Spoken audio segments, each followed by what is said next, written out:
सभी को नमस्कार। कालिदास श्रृंगार और प्रेम के कवि कहे गए हैं और उचित ही कहे गए हैं। आधुनिक समीक्षा दृष्टि से उन पर बात करने वाले लोग, उन पर लिखने वाले समीक्षक उन्हें रोमानी कवि या रोमांटिक कवि भी कह देते हैं। पश्चिमी सोच के आलोक में, पाश्चात्य दृष्टि के आलोक में समीक्षा यदि की जाती है तो कालिदास को रोमांटिक कवि कहा जाता है, कह दिया जाता है, जो कि बहुत आंशिक ही सत्य है। कालिदास रोमांटिक कवि हैं, लेकिन किसी भी रोमांटिक कवि से बहुत आगे वे जाते हैं। शमशेर बहादुर सिंह हिंदी के प्रख्यात कवि हैं। उज्जैन में वे रहे कुछ वर्ष। उनसे तब संपर्क होता था, जहां जिस बंगले में वो रहते थे उस बंगले में भी आना जाना कई बार मेरा हुआ और उनसे बात भी होती थी। उनके कुछ व्याख्यान वक्तव्य भी कालिदास अकादमी में हुए। उन्होंने जो एक बात कही अपने किसी वक्तव्य में, वह मुझे याद रह गई है। उन्होंने कहा कि मैं समझता था कि कालिदास, कीट्स और शैली जैसे कवियों को 10 गुना बड़ा कर दिया जाए तो कालिदास बन जाते हैं। 10-20 गुना कुछ बड़ा उनको करके देखा जाए तो कालिदास हो जाता है। पर मैं गलत था, क्योंकि कालिदास इन सब से बहुत ऊपर है। यह सही भी है। कालिदास क्यों इन सब से ऊपर हैं? रोमांटिक कवि वे हैं, श्रृंगारी कवि भी हैं, प्रेम के कवि भी वे हैं और अद्भुत चित्रण श्रृंगार का, प्रेम का वे करते हैं। प्रेम की नाना दशाओं का चित्रण भी वे करते हैं। इस देश की सारी वसुंधरा के सौंदर्य को, प्रतिक्षण नवायमान सौंदर्य को भी वे चित्रित करते हैं। यह भी सत्य है। पर कालिदास इन सब से आगे जाकर के इस देश की सारी परंपराओं को, सारे सांस्कृतिक बोध को, सारी शास्त्र परंपराओं को, जिनको आजकल नॉलेज सिस्टम कहा जाता है, उन सब का अपने से कुछ हजार वर्ष के पहले के सारी ज्ञान मीमांसा और परंपराओं को भी आत्मसात करके और कहां पर कविता में किस तरह ढालते और रूपांतरित करते हैं, यह चमत्कार है अपने आप में एक। इसलिए कालिदास भारतीय साहित्य के एक बड़े चमत्कार भी हैं।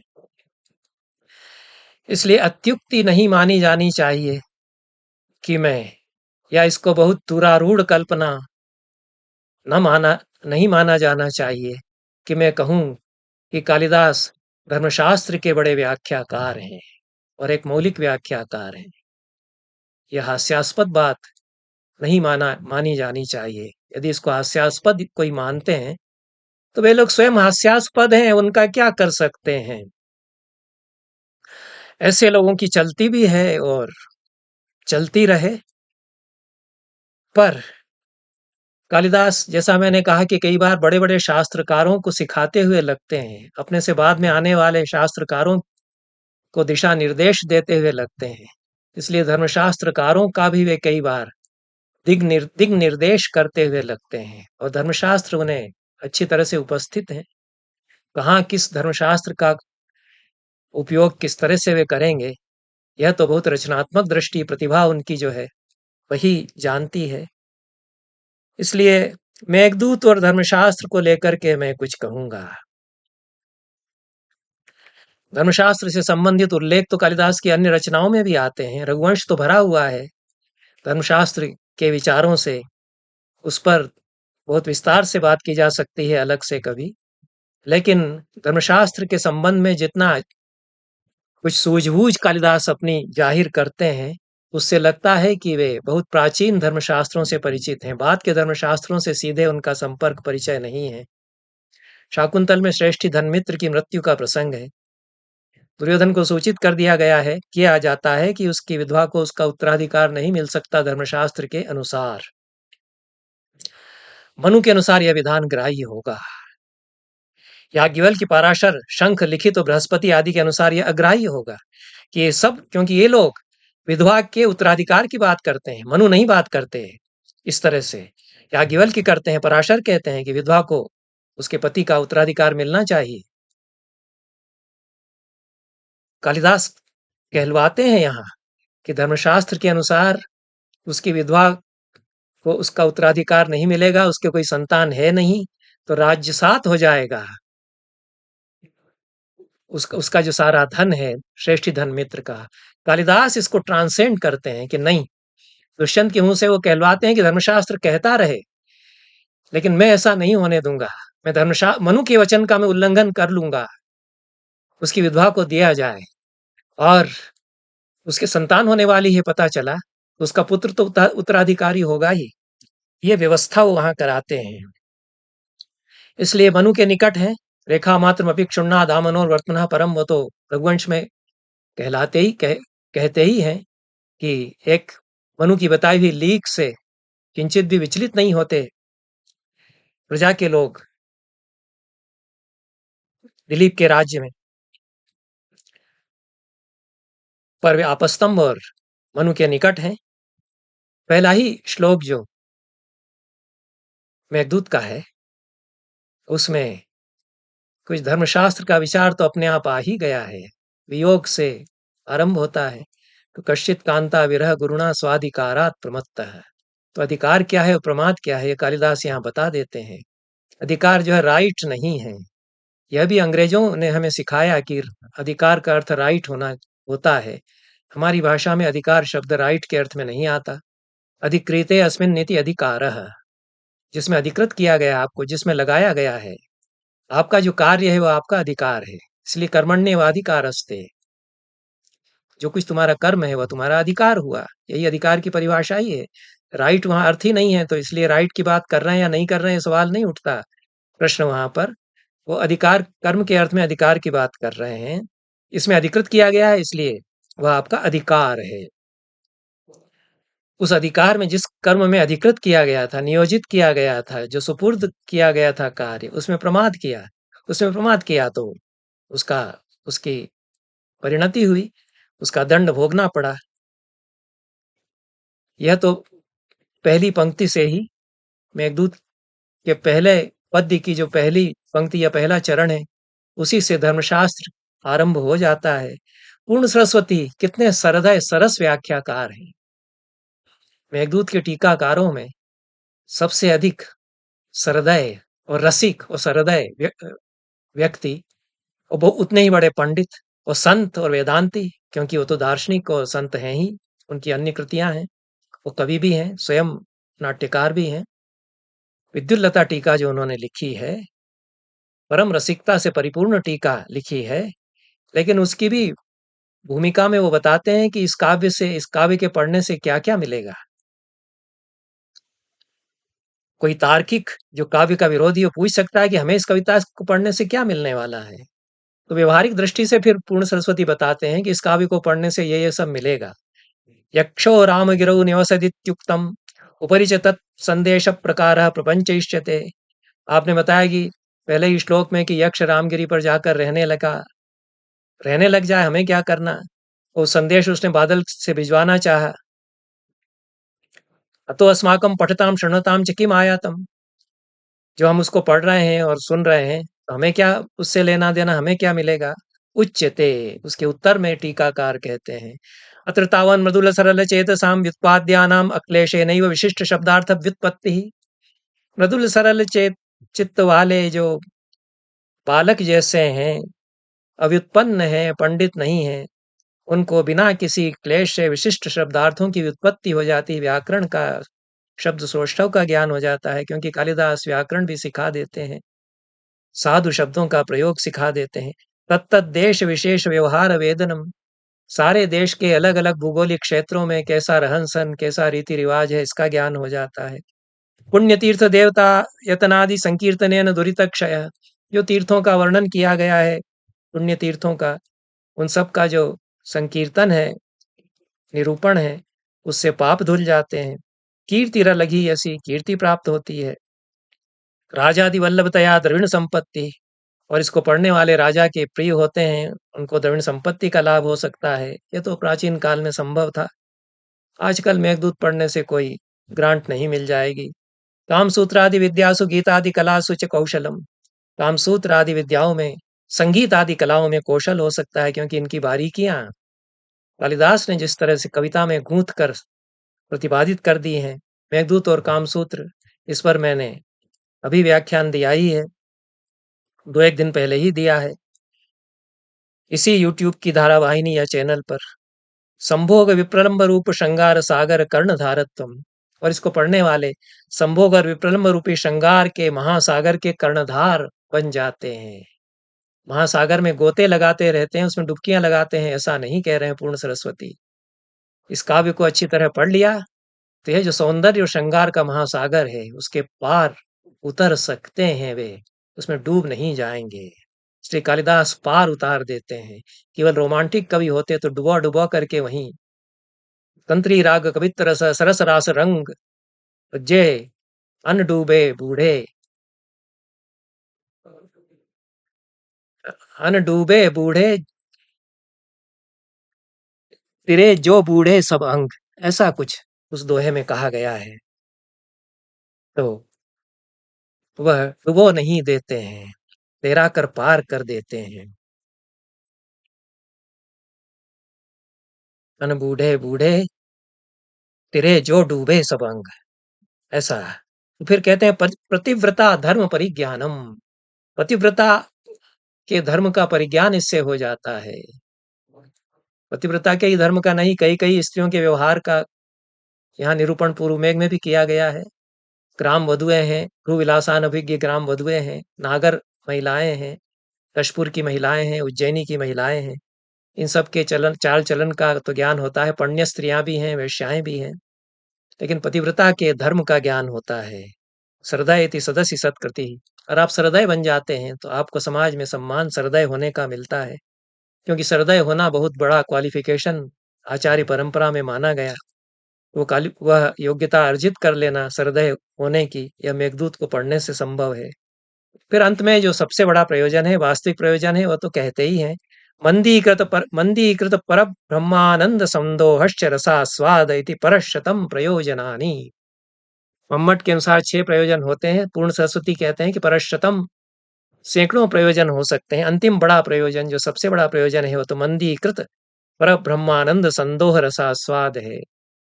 पर ब्रह्मानंद संदोह को भी जो मंद बना दे, ये तो पूर्ण सरस्वती ही नहीं कह रहे हैं, भट्ट नायक भी यही कह गए। वाग्धेनोर दुग्ध एतम ही रसम यद बाल तृष्णया, वाग्धेनोर दुग्ध एतम ही रसम यद बाल तृष्णया, तेन नास्य समस्या दुह्यते योगिभिर्हि यः। वाग वाक रूपी धेनु का जो दुग्ध दूह लिया, कवियों ने भी दुहा और योगियों ने भी दुहा, लेकिन कवियों ने जिस तरह से दुहा है उसकी बराबरी योगियों ने जो समाधि में आनंद प्राप्त किया वाग्धेनु के दुग्ध को, सार को ग्रहण करके, वह उसकी बराबरी कवियों के रसास्वाद की बराबरी नहीं कर सकता। यही पूर्ण सरस्वती कहते हैं। उत्तर मेघ में यक्षिणी के वर्णन में बहुत शब्द चित्र खींचा गया है। कैसे बैठी है, क्या कर रही है। हस्तन्यस्तम मुखमसकल व्यक्ति लंबालकत्वात्, हथेली पर मुंह टिकाए हुए और लंबे लटों के कारण पूरी तरह से झलक नहीं पा रहा है उसका मुख, ऐसी तुम उसे देखोगे, यह उन्होंने कहा।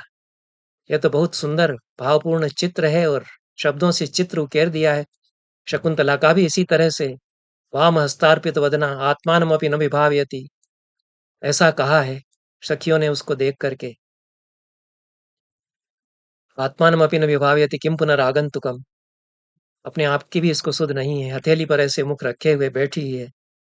यक्षिणी भी इसी तरह से बैठी है और लटें उसकी बिखरी हुई मुख पर आ गई हैं, इसलिए चेहरा ढका हुआ है। इंदोर दैन्यम त्वद अनुसरण क्लिष्ट कांतेर विभर्ति, हे मेघ तुम जब चंद्रमा पर छा जाते हो, थोड़ा सा चंद्रमा तुम्हारे बीच से झलकता है, कुछ उस तरह से उसका मुख झलक रहा होगा, ऐसा कहते हैं। यह तो कविता है, लेकिन टीकाकार तो धर्मशास्त्र के निर्देश इसमें से निकालते हैं।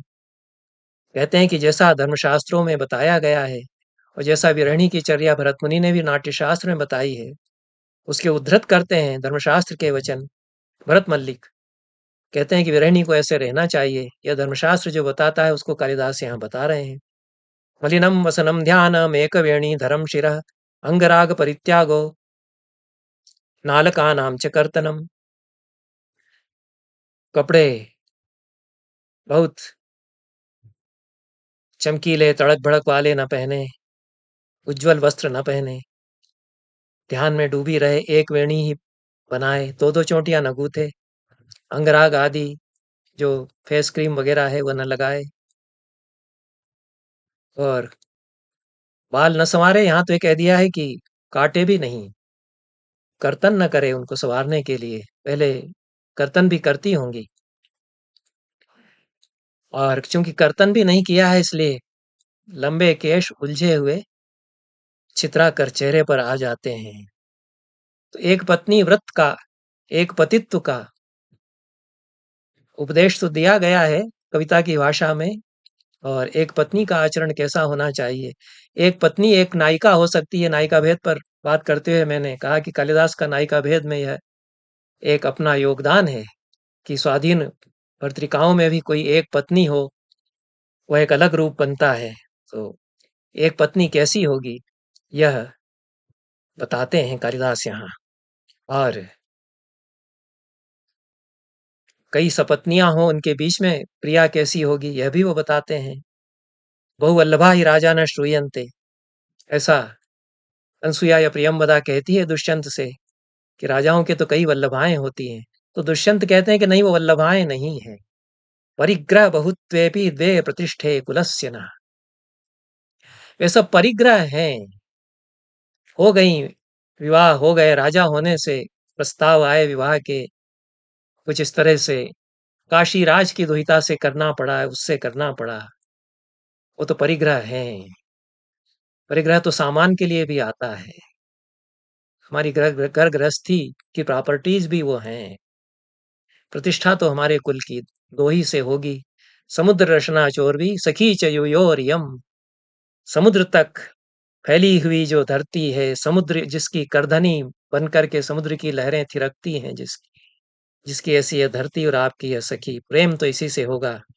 तो एक पत्नी व्रत बहुवल्लभात परिग्रह बहुत्व होने पर भी निभाया जा सकता है एक पत्नी के प्रति निष्ठा।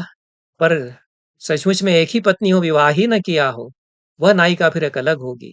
तो यक्ष ऐसा नायक है जिसके एक ही पत्नी, और यक्षिणी ऐसी नायिका है जो एकमात्र वल्लभा और एकमात्र विवाहित स्त्री उसकी।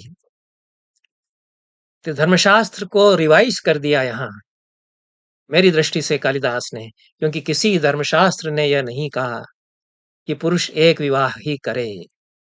किसी धर्मसूत्र में कहीं आया है, आपस्तंभ में कहीं, लेकिन किसी स्मृतिकार ने नहीं कहा। और वो कह देते तो बहुत बच जाता समाज। जो बचा रहा वो राम के आचरण के कारण। राम ने यह मर्यादा स्थापित कर दी कि एक पत्नी व्रत का पालन पुरुष करे। जो विलासी लोग हैं वो तो फिर भी करते रहे बहुत विवाह, लेकिन जिनकी रामायण में आस्था थी, जिनमें राम के प्रति आस्था थी, उनको बचा लिया राम ने, कि मन में हमारे यह संस्कार बैठ गया कि हमको एक ही विवाह करना चाहिए। नहीं तो किसी धर्मशास्त्र ने हमें ये बताया नहीं। मनु ने, याज्ञवल्क्य ने, पराशर ने, विष्णु स्मृतिकार ने, नारद ने ये हमको नहीं बताया कि एक ही विवाह करो। वो तो आजादी देते हैं बहुविवाह की।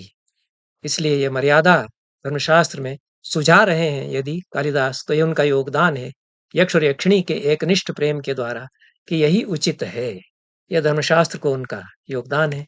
शेष तो यक्षिणी की जितनी दिनचर्या है उसमें धर्मशास्त्र और कामसूत्र और नाट्यशास्त्र ये सारे शास्त्र घटा दिए, विनियोजित कर दिए व्याख्याओं में। टीकाकारों ने विस्तार से इस पर बात करने का समय नहीं यहाँ पर है। पर ताम चावश्यम दिवस गणना तत्पराम एक पत्नीम अव्यापन्नाम अविहत गतिर द्रक्ष्यसि भ्रातृजायाम। उस मेरी एक पत्नी को जो अव्यापन्न होगी, अभी भी बची हुई होगी, किसी तरह अपने आप को बचाए रखा होगा उसने, उसको तुम देखोगे। और कैसी वो होगी कि दिवस गणना तत्पराम, रोज दिन गिनती होगी कि आज कितने दिन बीत गए। कैसे दिन गिनती होगी, उस दिन गिनने के भी कई कई उपाय, कुछ क्रीड़ाएं भी इस तरह की, गणित आ जाए जिसमें तो विरह के दिवसों की देहली दत्त पुष्पैः शेषान मासान देहली दत्त पुष्पैः गणयन्तीम, ऐसा आगे उन्होंने एक श्लोक में कहा है, विरह की अवधि के बचे हुए महीनों को दहली पर जो फूल रोज बलि के लिए चढ़ाती है, उनसे गिनती भी जाती है कि कल इतने फूल चढ़ाए थे, आज इतने, एक दिन कम हो गया, उसके द्वारा गिनती हुई। ऐसा लगता है कि बाद में कुछ धर्मशास्त्र के जो ग्रंथ लिखे गए, उनमें कालिदास की शब्दावली ले ली गई। ये किस धर्मशास्त्र के ग्रंथ को उद्धृत कर रहे हैं, ये नाम तो इसका नहीं मिलता, पर मेघदूत टीका के प्रणेता विरहिणियों की दिनचर्या का धर्मशास्त्रानुमोदित वर्णन करते हुए ये पद्य उद्धृत करते हैं किसी ग्रंथ से, तो बाद के धर्मशास्त्रकारों पर कालिदास का प्रभाव, बाद के कामशास्त्रकारों पर कालिदास का प्रभाव, ये सचमुच में हुआ कि उस कवि को पढ़ करके उन्होंने जाना कि हाँ, ये संशोधन करना चाहिए। विरहिणी की दिनचर्या उन्होंने फिर यक्षिणी की दिनचर्या के अनुसार वर्णन कर दी। ये किसी धर्मशास्त्रकार के वचन है। गणयेच्चावधि दिनम दद्यात् बलिभुजे बलिम लिखेत कांत प्रतिकृतिम गीतम गायेत तदंतिकम देवताराधनम कुर्यात् पाठयेत् शुकशारिकाम एवं विद विनोदेन नयेत कालम वियोगिनी। कालिदास ने कविता की भाषा में यक्षिणी का कितना सुंदर वर्णन किया है, क्या क्या वह कर रही है। इन्होंने शास्त्र की भाषा में उसी का कविता को शास्त्र बना दिया। कालिदास तो शास्त्रों को कविता बना देते हैं। तो अवधि के दिन गिने और बलिभूख को बलि देती रहे, कौवे आदि को बलि दे, यह कहा सतसई में भी बताया गया है और अन्य संस्कृत की कविताओं में भी विरहिणी कौवे को बलि दे रही है। बलि अर्पित करती हुई तो यक्षिणी को यहाँ बताया ही गया है। लिखेत कांतप प्रतिकृतिम, प्रिय का चित्र बना, यक्षिणी भी यह करती है, यक्ष भी यह करता है। और मत गोत्रांकम विरचित पदम गीत मुद्गातु कामा, यह कालिदास ने कहा है, अपना बनाया हुआ कोई गीत गाने की कोशिश करती होगी। तंत्री मार्द्राम नयन सलिलैः सारयित्वा कथंचित भूयो भूयः कथमपि कृताम मूर्छनाम विस्मरंतीम। जो आलाप भरती होगी, बावली इस तरह से बीच में हो जाती होगी कि भूल जाती होगी अपने ही आलाप को और मूर्छना को भूल जाती होगी। और आंसू जो टप टप गिर रहे हैं वीणा के तारों पर, उससे वीणा के तार भीग जाते होंगे। भीगे हुए तारों से फिर वीणा नहीं बजती है। तो यह फिर भी गीत जो उसने रचा है मेरे विषय में, मेरे गोत्र के नाम से अंकित, उसको गाना चाहती तो होगी। यह तो कालिदास ने कहा। धर्मशास्त्रकार है, उन्होंने कहा कि गीत गाए, कांत की प्रतिकृति लिखे। यहाँ तो प्रतिकृति भी पूरी नहीं हो पाती और न गीत गाया जा सकता है, लेकिन शास्त्रकार तो निर्देश दे रहा है कि वो चित्र बनाए और गाना गाए। देवताराधनम कुर्यात, देवताओं की आराधना करे। पाठे चुक सारी काम, तोता मैना को कुछ सिखाती पढ़ाती रहे। यक्षिणी करती है लेकिन बहुत मार्मिक। प्रच्छन्तीं वा मधुर वचनाम सारिकाम पंजरस्थाम कच्चित भर्तु स्मरसि रसिके त्वं ही तस्य प्रियेति। पिंजरे में बैठी मैना से पूछती होगी कभी कभी कि तुम्हें अपने मालिक की याद आती है या नहीं, तुमको तो वो बहुत चाहते थे। हे रसिके, रसिके नाम दिया है उस मैना को। इसके साथ विरहिणी की दिनचर्या के विषय में पूर्ण सरस्वती कामशास्त्र के किसी ग्रंथ के भार्याधिकार से कारिकाएं उद्धृत करते हैं। ये जैसा कि कहा गया है, ये वात्स्यायन के कामसूत्र में कारिकाएं नहीं है। और जो भार्याधिकार है पंचम अधिकरण कामसूत्र का, वह तो धर्मशास्त्र ही है। गृहिणी का सारा धर्मशास्त्र उसमें बता दिया गया। जो धर्मशास्त्रों में नहीं कहा, वो वात्स्यायन ने उसमें जोड़ दिया है। वो बहुत सुंदर उन्होंने गृहिणी की दिनचर्या बताई है, उसमें पढ़ने लायक है। तो यह कारिकाएं उन्होंने, यह मालिनी छंद में है, श्लोक हैं। गतवति दयिते तु कापि मंगल्यमात्राण्यपचित गुरुविप्रा धारयेन्मण्डनानि पुगुरुशयनं च स्वल्पतां च व्ययस्य प्रतिदिनमपि कुर्यात् अस्य वार्तानुसारम्। पति जब बाहर गया हुआ हो तो मांगलिक जितने आभूषण है उन्हीं को पहने, मंगलसूत्र आदि, और गुरुजनों और विप्रजनों के प्रति उपचार, जो कुछ पूजा सत्कार उनका है वो करती रहे, और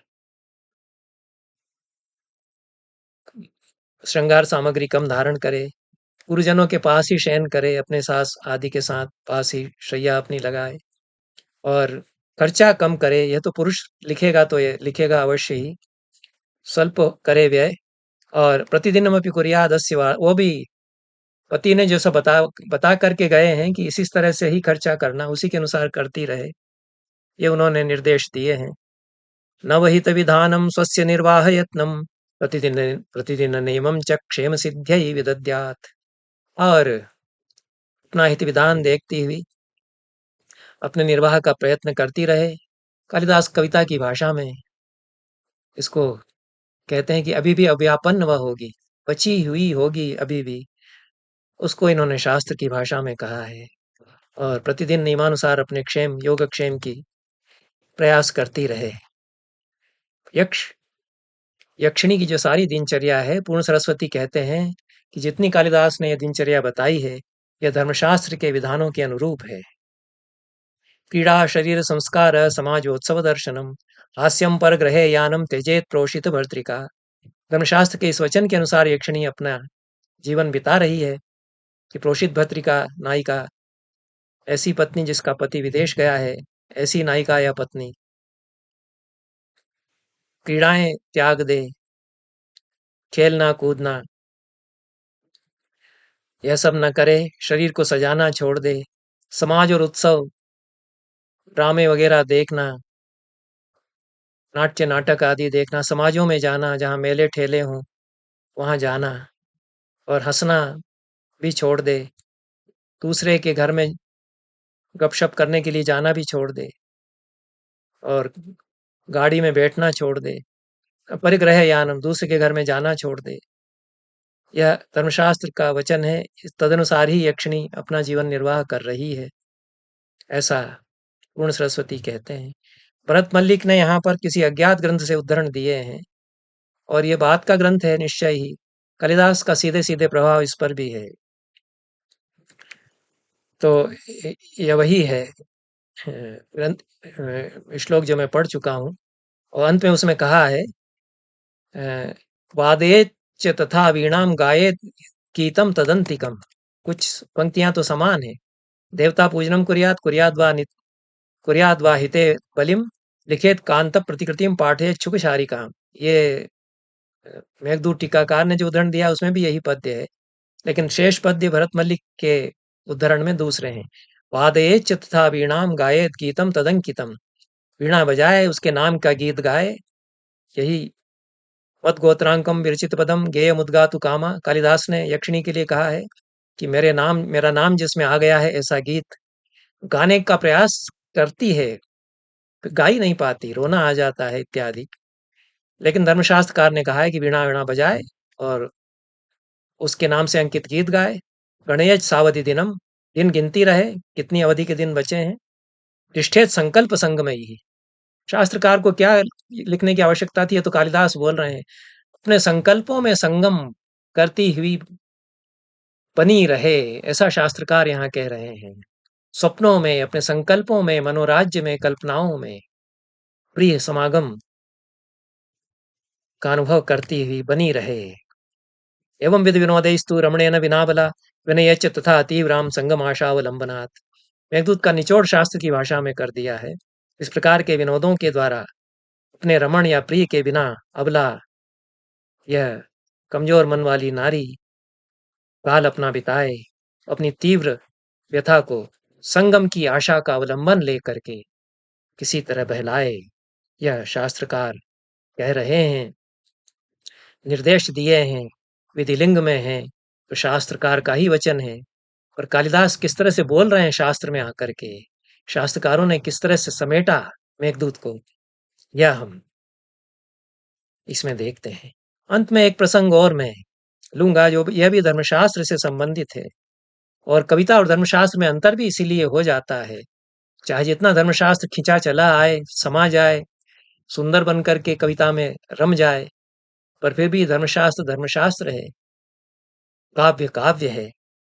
धर्मशास्त्र काव्य पूरी तरह नहीं हो सकता है, चाहे जितनी कविता की छोंक उसमें लगाएं। कविता धर्मशास्त्र पूरी तरह नहीं हो सकती, चाहे धर्मशास्त्र उतने उसमें सिमट करके जितना भी आ जाए। एक प्रश्न पूर्ण सरस्वती उठाते हैं कि कालिदास ने यक्षिणी को उसकी सखी सहेलियों के साथ, उसके सास ससुर बंधुजनों के साथ क्यों नहीं दिखा दिया? यक्ष यह कहकर के क्यों नहीं संतुष्ट अपने आप को करता कि माँ होगी, बहनें होंगी, सखियां होंगी, निपट अकेली क्यों चित्रित कर दिया है? इसका तो उत्तर कविता ही देगी कि कालिदास यही दिखाना चाहे, उन्हें कोई आवश्यकता नहीं उसमें सास ससुर की, सखी सहेलियों की, नंदों की, बहनों की। इस काव्य का मर्म यही है कि चाहे जितना अकेला छोड़ दो, चाहे जितना सता लो, चाहे जितना शाप दे लो, रह लेंगे अकेले, अपने बूते पर ही जी ही लेंगे किसी तरह। जैसे अखमा, रूस की कवयित्री कहती है कि जी ही लूंगी किसी तरह। यक्षिणी भी वैसा ही, यक्ष भी वैसा ही। यहाँ धर्मशास्त्र छूट जाता है। यहाँ मनुष्य है, मनुष्य जो अपने संकल्प से जीवित रह लेता है। चाहे जितना देश निकाला दे दो, चाहे जितना निर्वासित कर दो, फिर भी हम जीवित रहेंगे। धर्मशास्त्र को फिर जवाब कवि देता है। पूर्ण सरस्वती ये प्रश्न उठाते हैं, बहुत अच्छा विचार करते हैं कि बंधुजनों के साथ क्यों नहीं दिखा दिया? इससे तो यक्ष को दिलासा मिलती रहती कि भाई बंधु कुछ आकर के खबर लेते रहते हैं तो सब कुछ ठीक चल रहा होगा, जो विरह की पीड़ा उसकी कम हो जाती। ऐसा यदि सोचता, क्यों नहीं ऐसा सोचा? क्यों नहीं ऐसा संदेश में उसने कहा, बताया यक्षिणी को? और यह धर्मशास्त्र के विरुद्ध चला जाता है, यह भी वो कहते हैं, क्योंकि धर्मशास्त्र शास्त्रकार तो इसको नहीं सहन करेगा कि अकेले रहने को तैयार हो गई है, अपने बूते पर अकेली रह रही है। तो धर्मशास्त्र के वचन उद्धृत करते हैं कि पितृमातृ सुत भ्रातृ श्वश्रु श्वशुर मातुलैः न हीना स्यात् बिना भर्त्रा कर्हणीयान्यथा भवेत्। माता पिता बेटे भाई सास ससुर मामा, इनके बिना, इनमें से कोई कोई रहे, कोई न कोई रहे साथ में, जिसका पति बाहर चला गया है, नहीं तो वह गर्हणी हो जाएगी, समाज में निंदा हो जाएगी। गर्हणी तो हो ही जाएगी। ऐसा शाकुंतल में भी बताया है कि यदि यदि यथा वदति क्षितिपस्तथा त्वमसि किम पितुरुत्कुलया त्वया। जैसा ये राजा कह रहा है कि तू कुल कलंकिनी है, तो हमें क्या करना तुझ कुल कलंकिनी से। ऐसा शारंगराव गुस्से में आकर शकुंतला से कहता है, जैसा ये राजा तुझे व्यभिचारिणी कह रहा है, वैसी ही तू है, तो तू कलंकिनी बनी रह, हम तो जा रहे हैं तुझे छोड़ करके। ये होता है। कालिदास समाज का यथार्थ बता रहे हैं यहाँ पर। धर्मशास्त्र भी जो बता रहा है, धर्मशास्त्र सुझा रहा है कि अकेली न रहे। लेकिन यहाँ तो कविता तो, मनुष्य तो धर्मशास्त्र से आगे है, मनुष्य बड़ा है, शास्त्र छोटा है। मनुष्य के लिए शास्त्र होता है, शास्त्र मनुष्य से बड़ा नहीं होता। कवि बड़ा हो जाता है, इसलिए कालिदास बड़े हैं, धर्मशास्त्र से बड़े हैं। यही पूर्ण सरस्वती कह रहे हैं, जो कि बहुत बड़े महान शास्त्रकार भी हैं और वेदांती भी हैं। वो कहते हैं कि ये तो धर्मशास्त्र का उल्लंघन हो गया, और कहते हैं कि हाँ हो गया, और करना चाहिए था कालिदास को, क्योंकि आवश्यकता नहीं है यक्षिणी को किसी के साथ दिखाने पे। इसका समाधान वो देते हुए कहते हैं, दूसरे भी टीकाकार हैं,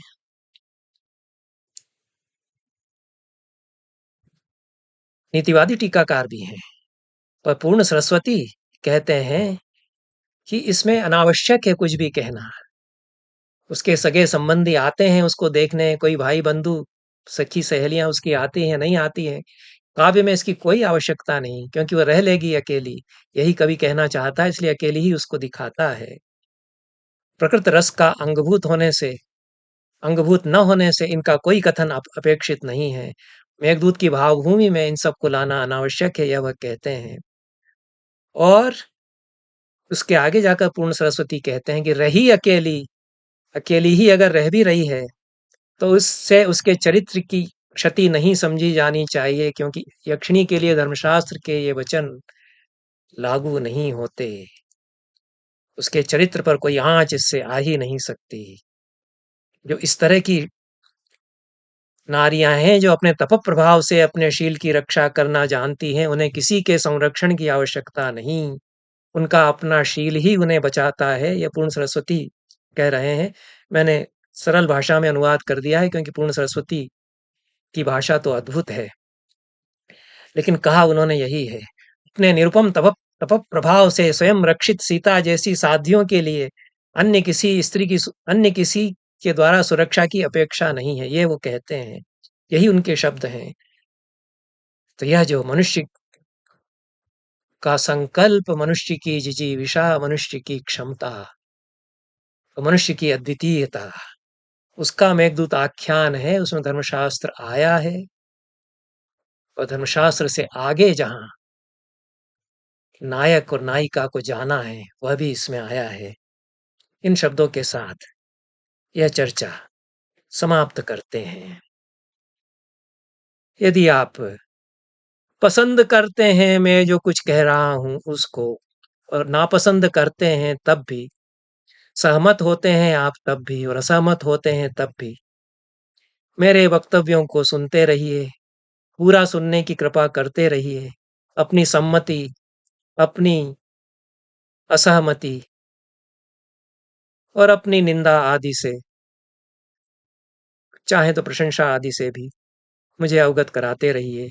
मेरे चैनल को सब्सक्राइब कृपा करके करिए। बहुत बहुत धन्यवाद। नमस्कार।